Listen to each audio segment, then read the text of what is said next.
So we're here talking about night vision. I'm Lauren Passarelli, and these are some of the people that got to be part of this really wonderful album that I'm so grateful to all of you for being on and helping me with. And why don't we just say hello? Have each of you just mention your name and what you contributed to this fun thing? Go ahead, Mary. I'm Mary Ramsey Douyard, and I contributed with backup vocals and claps. And videography. And videography. Mike Bishop, bass, and some background vocals, and some congas. Got a chance to play congas. Yeah. That was fun. And some cool arranging.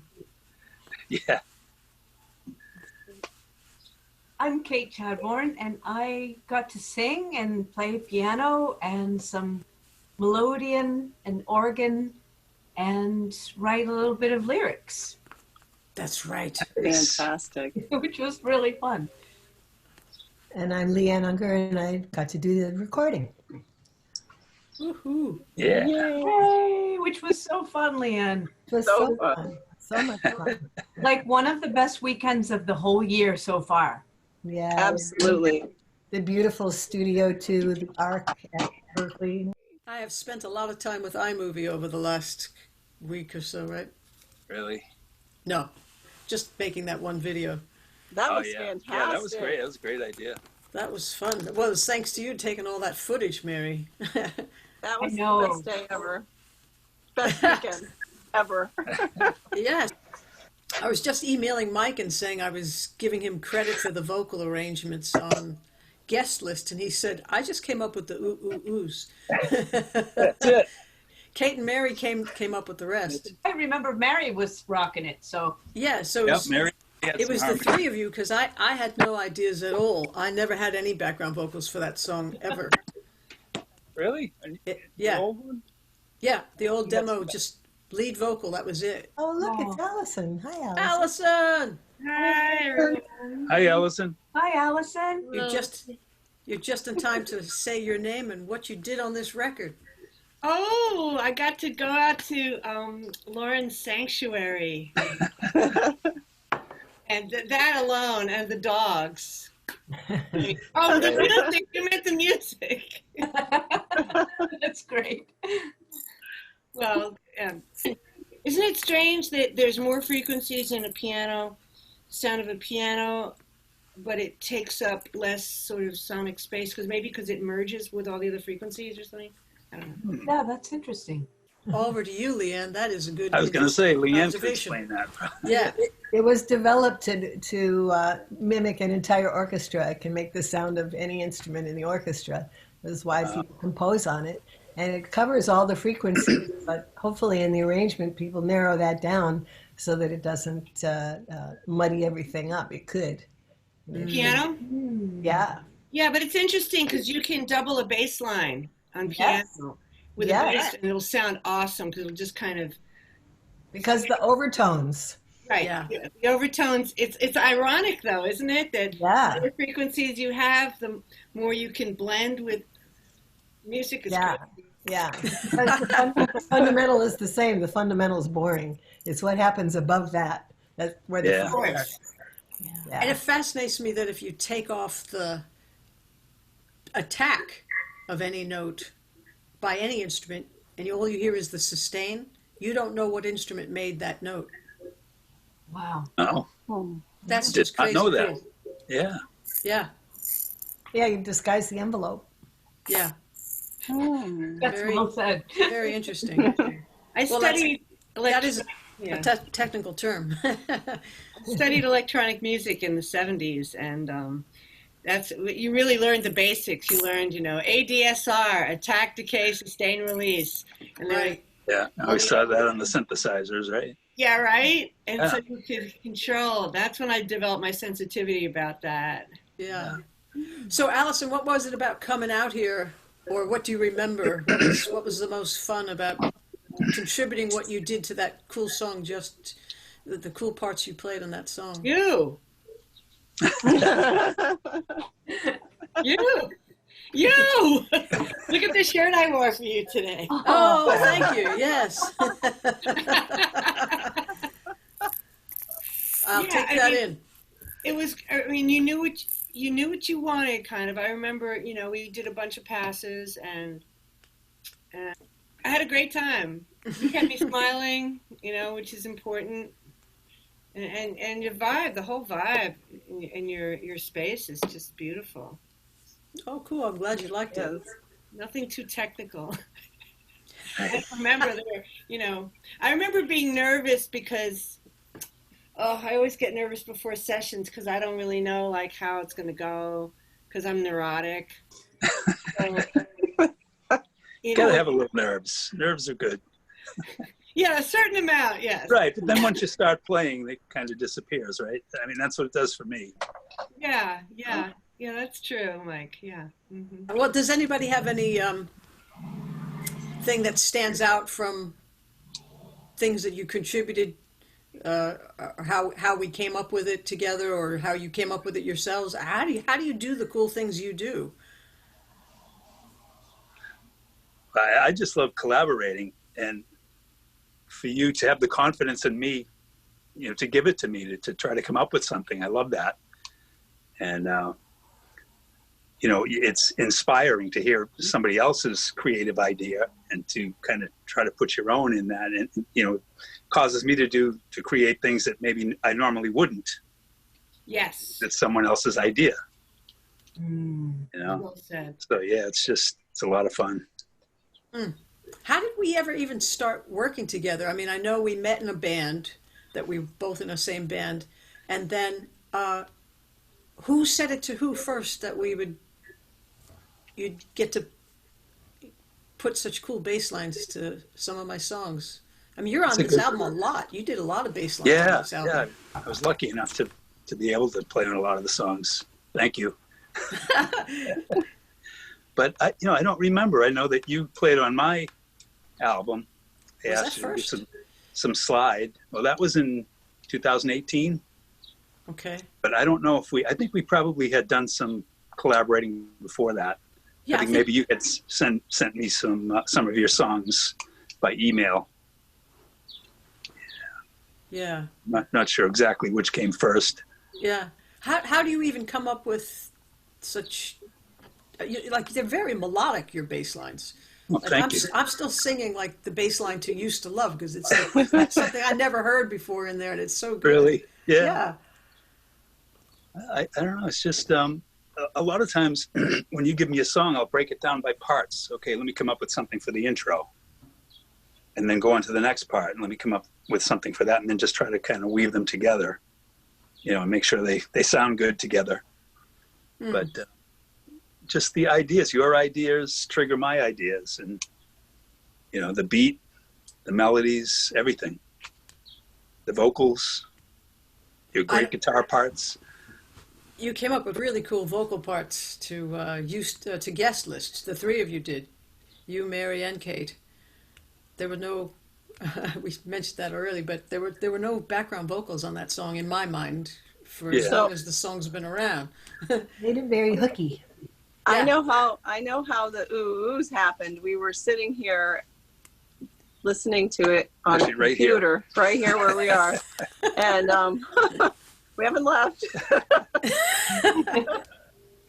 But Mike said, "Oh, right there, that would sound really, really great." We were messing around with some of just trying to come up with harmonies, and he said, "Oh, ooh, that would sound great." So I came up with a harmony to it. And then when we all got together, I think, Kate, that you had heard "We Missed You," and you heard that as a harmony, and then that all was knit together. Wow. Yeah, and we both love vocal harmony, so we're always hearing something or trying to put vocal harmonies sometimes where they don't go, but sometimes it works. That's so great. In the car, in the kitchen, and like everywhere. Yeah. So, and Leanne, I loved your idea because you had 2 or 3 people on one side, 2 people on the other side, and you had mics coming down to capture it, all of us together. Like we kind of bled into each other. do you remember what those mics were, or what were they set in Omni? I don't remember. I was thinking before I got on that I have the entire setup written down on a piece of paper on my desk at Berkeley that I can't get to. It's hard to remember right now. We ended up doing this because you and I were having so much fun recording the Beatles in the Beatle ensemble. Yeah. So we had the same drummer, and I assume we were using, some of whatever mics I was into at the time. So it might have been the 47 or the 48 that we were using, or it could have been a couple of 414s. I really. I don't think they might have been. Well, actually, I have a couple of pictures I could go back to and I was look. going to say, blow up the Show me a photo. picture, I'll tell you what mic it is. Yeah. So cool. It's very nice. I thought of something, in answer to your question before, like what inspired me and what got me going. You gave me this idea about like R&B. So I said, well, I'm going to kind of work with my blue notes. This was a while ago, so. It was. I remember I was just going to stay with, power chords and set flat sevens and maybe some sharp nines, I think. I think that, and when I was sitting down with the chart and listening to your demo, I was like, okay, yeah, so I dig deep into my own recesses of, earlier Motown R&B music, which is where a lot of my musical brain lives anyway. Great stuff. Yeah. Yeah. For a number of reasons. I've been playing in a jump swing and blues band for 27 years, so Oh, yeah. that's always there, I guess. And so it's like, how could I pull my sort of intuitive influences? I was so happy that you said yes. So, thank you so much. Well, I'm happy that you asked. It was really fun. Yeah. Now, Mike and Mary keep mentioning to me that they had a good time at Berkeley. What kind of highlights, what was interesting to you about those sessions that we did there, those 2 days with Leanne? Go ahead, Mary. Everything. But the thing for me is the camaraderie, meeting new people, wonderful people, everyone connected. And I think that energy just flowed from one person to another. It was 15 hours of this awesome. I didn't want to go home ever.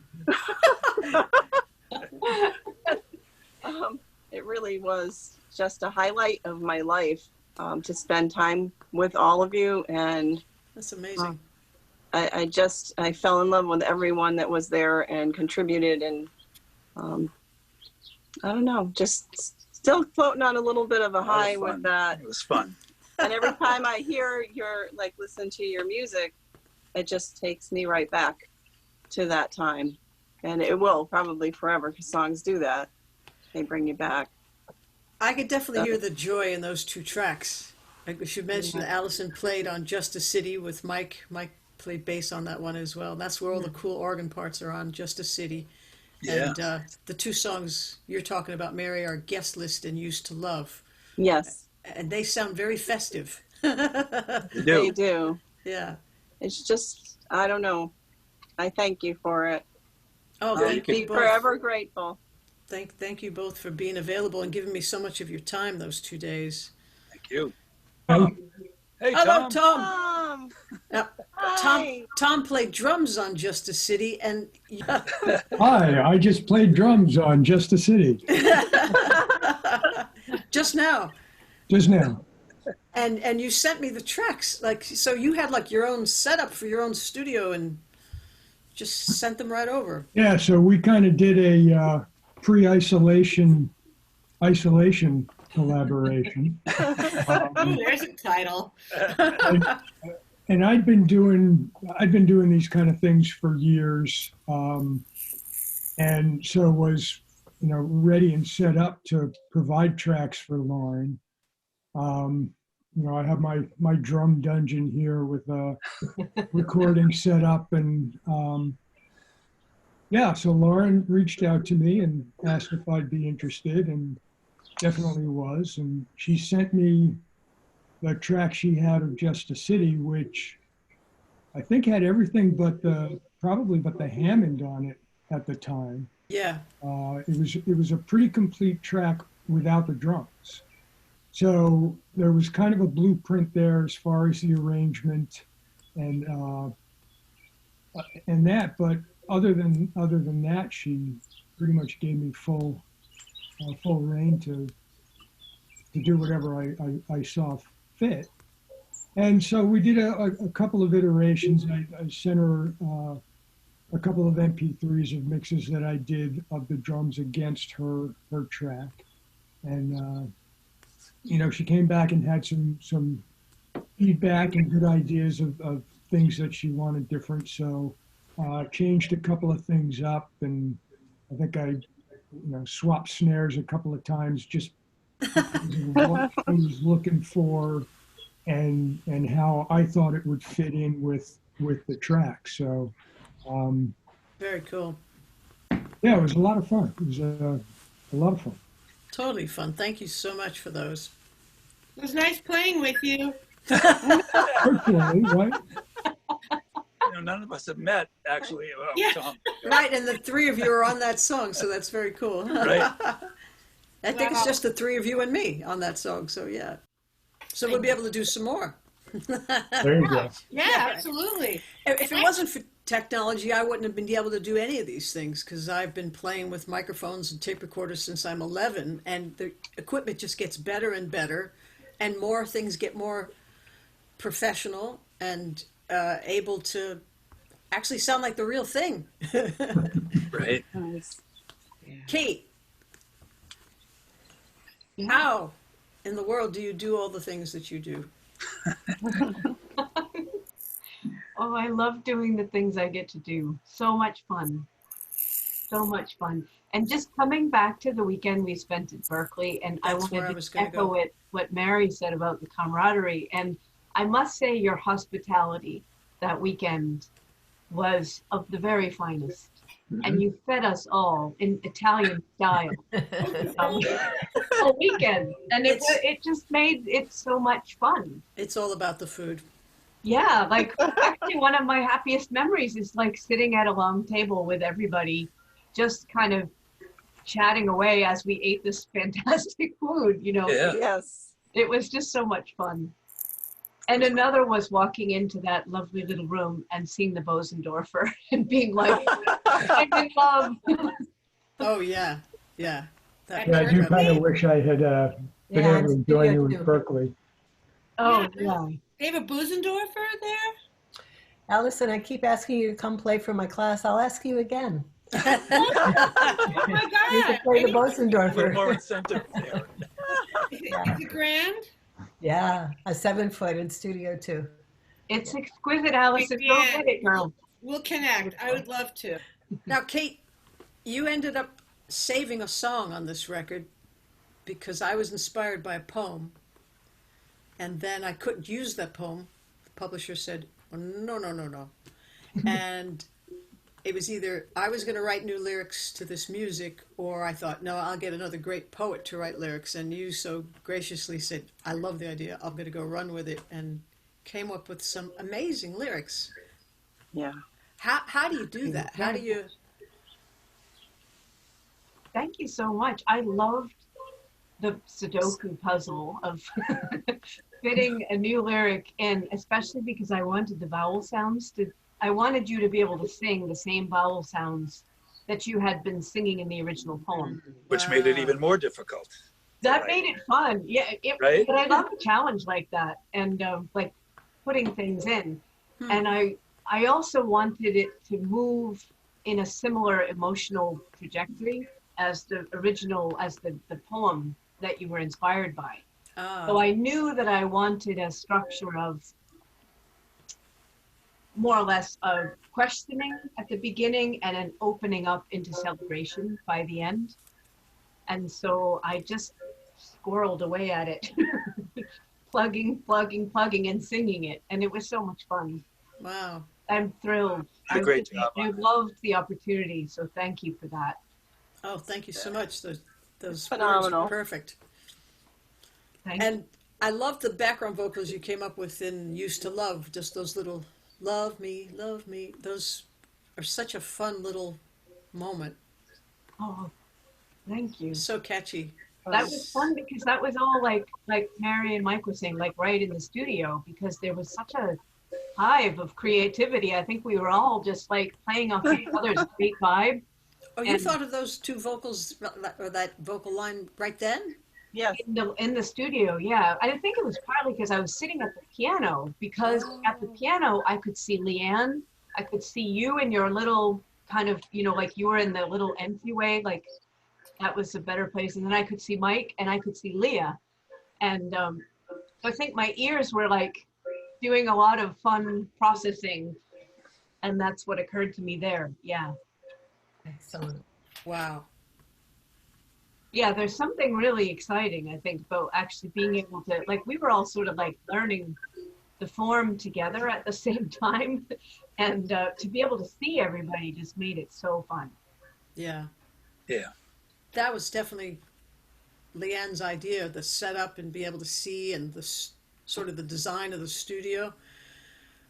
The studio can be such an intimidating place, and when it becomes invisible so that you just see each other and you hear each other really well, and then the music can happen. I mean, that's kind of my whole idea, is like make it all invisible. Just make it work, get out of the way. Try to make it seem live, like we're all Yes. a band Yeah. situation. Yeah. You made it so fun, Leanne.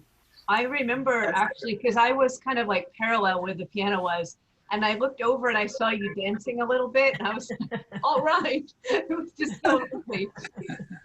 And you kept us moving so nicely. Like it never felt hurried, but I kept feeling like we were actually getting somewhere. It's one of the things that going from being an engineer to teaching engineering, one of the things that I try to show my students is how to anticipate and how to let something flow like that. So when we've got something going, we're thinking, okay, what could happen next? What will we have to do to make that happen? How will we get those background vocals recorded? Where are the mics going to come from? Where are the headphones going to come from? So we can just swoop in and kind of set the scene for the next event. Wow. Yeah. So cool. Like when Mike went down, when you got the congas going, Mike, like I don't think that anybody had thought about that. And then you just kind of like, I could do this. I love percussion, so I got a chance to play congas, which is rare. That was so cool. Probably didn't play them very well, but it was fun though. No, it was awesome.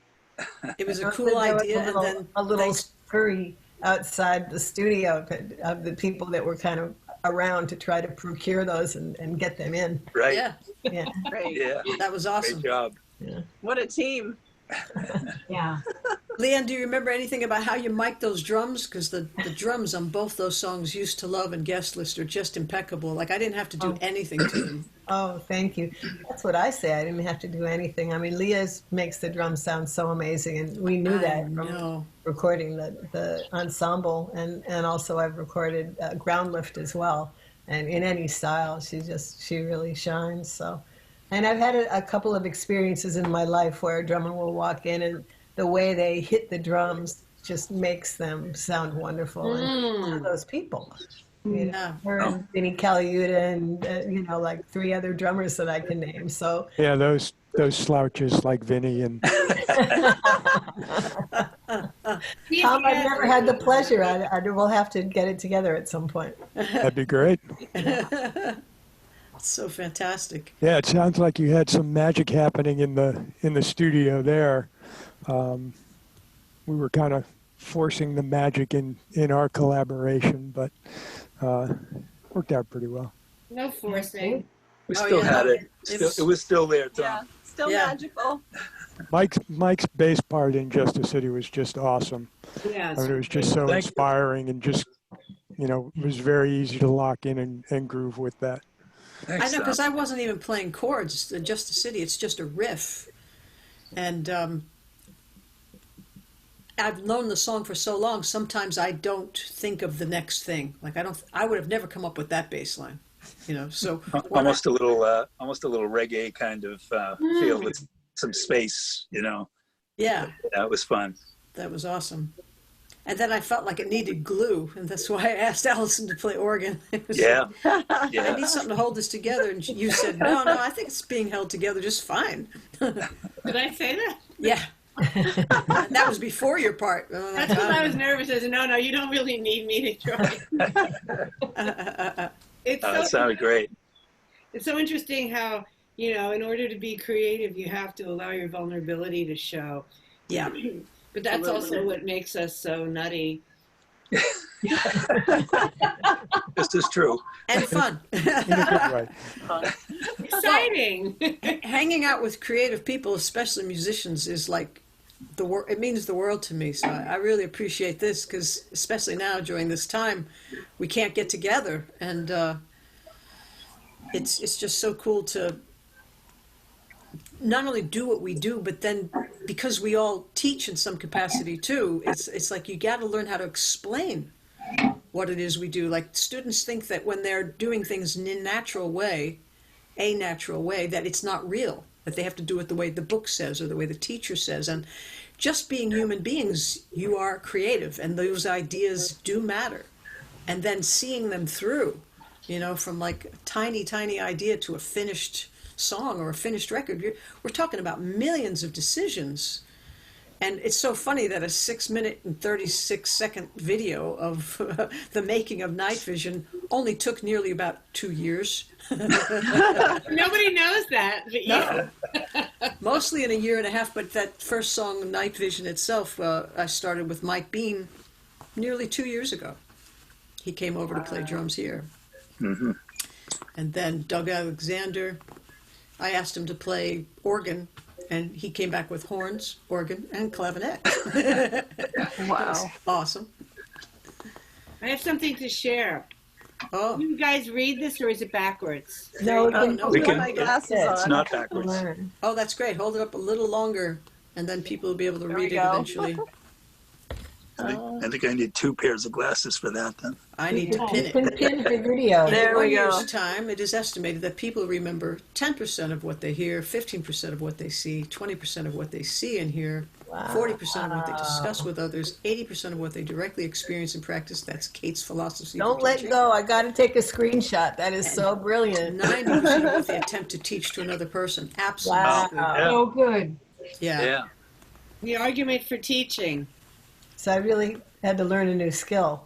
I had to go from, think through, why am I doing whatever it is that I'm doing, and kind of come Yeah. up with. It's not easy. No, it's not. But you do learn a lot. You learn. I learned a lot, Allison. That little poster is so true. Yeah. When I see people that do it well, I haven't taught much, and I just sort of do what I do, and I don't think about it. Yeah.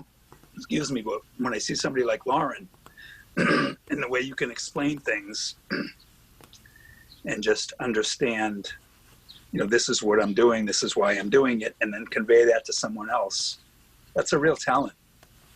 And I'm sure, all of you that teach probably do it, but, I've seen it with Lauren. I've always wanted to have you guys come and guest in my classes, just hang out for the day and see what it's like to be at Berkeley. Yeah, Love I'd it. love to do that. that'd be great. Such a cool place. And All certainly, different Tom, teams. you'd be welcome to do that too. Right, back to Lauren. What is next? Can't wait to see and hear. Well, when do Yeah. you start on the next record, Lauren? Yeah, right. Oh, I always have songs in the works, and I'm already thinking which new songs to send each of you. Looking Bring forward it to on. We're ready. Yeah. Yeah. I think it was just because I had written so much many years ago when I couldn't record. I moved too many times in all the apartments and condos and places I had been renting. I was always being forced to move. And every time your equipment's in boxes, you just don't get a chance to record. Or get a chance to know what the acoustics are like in the new place you're in. So I just kept writing songs, and a lot of songs built up over time. And now there's quite a backlog. So no matter what album you look at, there's new songs and old songs of that time that went way back because there were still so many. I'm trying to Right. So what was the range of age of the songs on this record? For Another Star, I wrote when I was 18. That was 1978. That was the oldest one on this record, I think. And then Just a City, probably just a couple years later. And Used to Love and Guest List were a few years after that, in my 20s. And so then, cool that songs persist, you know, that they have a life of their own. yeah. And they stay with you over decades. They're still like knocking at the door saying, I'd like to have a life in the world. How about now? I know, and I've always wanted to hear them recorded well, and I'm always just striving to get something to sound good. Yeah. I think that the, like the songs don't go bad, they don't. Well, if they're good songs, they they've don't got have good a shelf life. Right. Right. And so it's always interesting to see which ones might even hang together. And there's always lists I make, and I think these songs are going to be together. Or this is the album, and it changes. So I'm always working on several songs at once with sometimes different people, or sometimes playing all the parts myself. But it's certainly more fun because all my life I've wanted creative company, and I'm like, where is my tribe? Where are the people that are passionate, that love what I love, or I can fit in with, because a lot of our instruments dictate what we'll do. As a guitar player or as a piano player, you can do your own thing.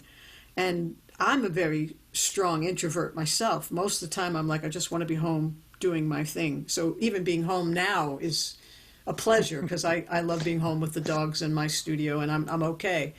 But a bass player wants to play with people. A drummer needs to play with people. We have to, yeah. You have to. And so there's this tendency when you don't know anybody or you can't find the right people to do everything yourself. And then sometimes things sound sort of inbred and you need more ideas. And then sometimes you pick the wrong people and the ideas are all off into so many different style directions that you say, this doesn't even fit and it was a total waste of time. Yeah. But that didn't happen. And it's a lovely combination of things on this record. I really feel like it's the best I've ever done, and it certainly has a lot to do with every one of you. And I just wanted to appreciate you in this way and thank you again. Congratulations. Thank you. Yeah, congratulations, Lauren. Yes. Thank you. Congratulations. And Kate had an album that she had been given, and she just said, listen to the sound of this record. These acoustic instruments sound so good. And that was so cool because then I said, well, wait a minute. If this is local, where did they do this and who recorded it? And that's how I met Michael Harmon. I wrote to him at Wachusett Recording, sent him an email, and I just said, I love the sound of this record, and I'd love to meet you and come say hi. And he's like, sure, come on over. Either way, we went to each other's studios, and we had a nice time, spent lots of hours just talking, and, just found out we loved gear, and we loved to talk about equipment. And then I had this mad idea, because I originally wanted to go to Welcome to 79 studio. That's where I was supposed to be at the end of March, before the lockdown. Oh. And I still had the choice whether or not to go. I told them I wasn't coming, and they said, oh, well, too bad, like, we're going to have it anyway. And I thought, I don't think so, because I didn't want to get stuck in Tennessee. I thought, I've got 3 mouths to feed here. I can't not be able to get on a plane and get back home. And so at that time, I thought, for my 60th birthday, maybe I'll buy a 2-inch tape machine and a big console again, because I missed my big 32-channel console that it was so much fun to play with. And Michael said, no, don't do that. Just come over and play with my stuff. It turned out he had a 2-inch tape machine, an MCI machine. Nice. And so I said, okay, I have an idea. What if I buy a reel of tape and we just do 2 songs together and you and I do everything and we just benefit from each other's coolness? He said, that sounds great. I'm to it. And we only got to do the one, but he played upright bass and played drums and recorded himself while I hit the recordings. He set up the mics and I hit the tape machine and played live guitar with his drums to For Another Star, and it was so much fun. Nice. And he's like, well, we're definitely going to have to go back and do some more when we can all get together again. But did you hear the difference with the tape? Can you hear Not necessarily. No. Not really. And in fact, I made a huge mistake, and it was my friend Rob Harkness who understood this and figured out what was going on. I was listening so quietly to my mixes and having trouble in some places trying to get clarity between what was happening with the different instruments. And he said, well, on 2 or 3 songs, you have a lot of white noise. He said, do you have like a tape emulation happening? And I'm like, really? There's white noise? When I turned it up, I'm hearing all this. I'm like, oh my God, I can't believe I didn't even hear this. And sure enough, I go back to those 3 songs, and there's the Studer 800 on several different tracks, 7 or 8 tracks, and also on the master bus. And it was on a setting where I didn't know that you could turn off the noise. I didn't even know the noise was there. I'm like, that is a terrible design in that plugin. And I'm so thankful to him that he caught that, because I would have hated to release those with all that noise on it. And now they sound so quiet to me. I'm like, they're transparent. They're like almost glass. It's like, is everything in the track? What happened to the... Put a little noise back in on one track. Yeah. Yeah, almost like George Harrison used to always say, I like a bit of tape noise, actually. And I'm thinking, no, I don't want any noise. Because I grew up on little dinky reel-to-reel machines that were in little boxes like this in the 60s. And then a 1/4-inch 4-track reel-to-reel. And then a 1/2-inch 8-track I made my first album on. And there was so much tape hiss in those early days with cassettes. And I hated all that noise. To hear the Beatles crystal clear on CD was like... oh my God, the headphones, it was like, it's like they're right there. Yeah, they're just singing right there. And they're so good, you know. I'm amazed listening to some of the old, some of the Motown stuff and other old songs where you hear the distortion in the vocal track.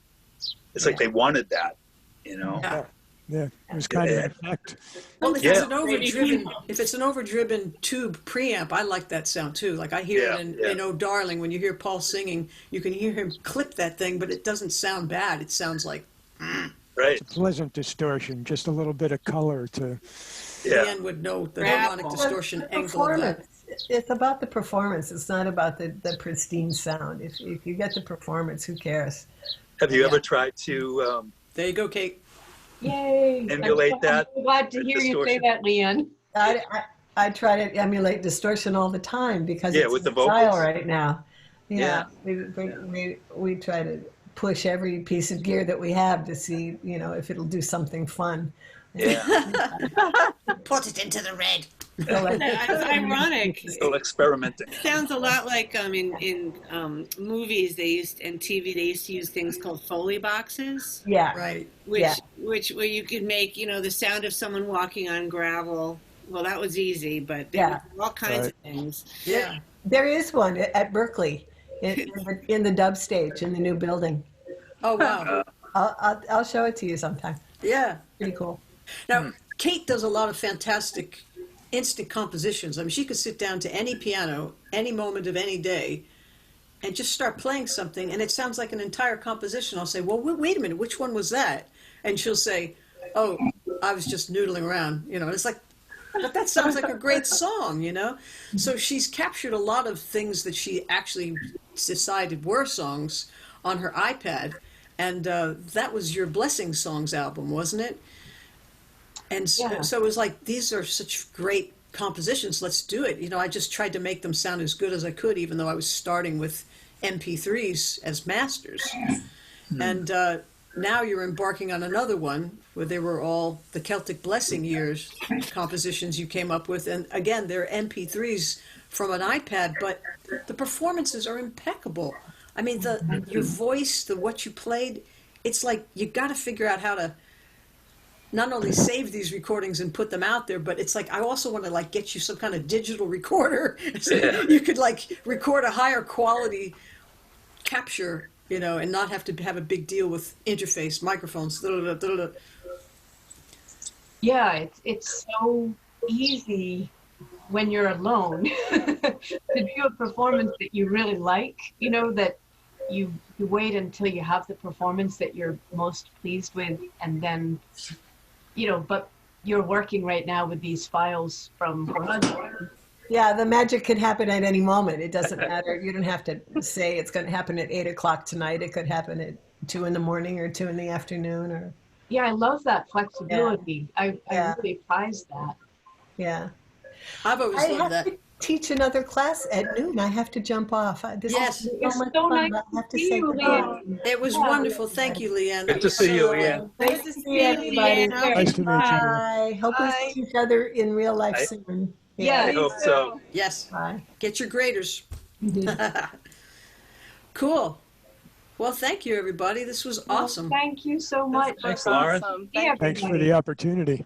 Yeah, Great fun. absolutely. Thanks so much for sharing what you do so naturally, and certainly for giving me your time and your greatness to my songs. I really appreciate it.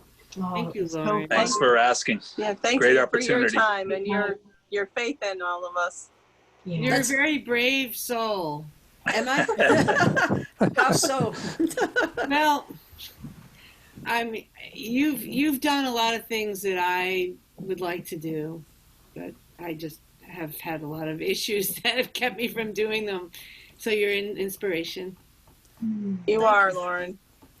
Thank Well, you. here's to the next So one. much. Yeah, let's do it again. Yay. Yeah, call me anytime. Oh, thank you. I will. Great. Now wear my Beatles shirt. Thank you for wearing your Beatles shirt. Yeah. Well, you're all fine, very fine Beatles, and it's lovely to hang with you. And I hope we all make music again soon. Yay. Allison, I hope I get to meet you in person someday. Yeah, Mary. Me too. That's great. Me too. Yeah. Where do you And I guys hope we live? pass the Where do you audition. live? Right. We'll have to get together and have a party or something. The That would Night be Vision great. crew. There's a lot.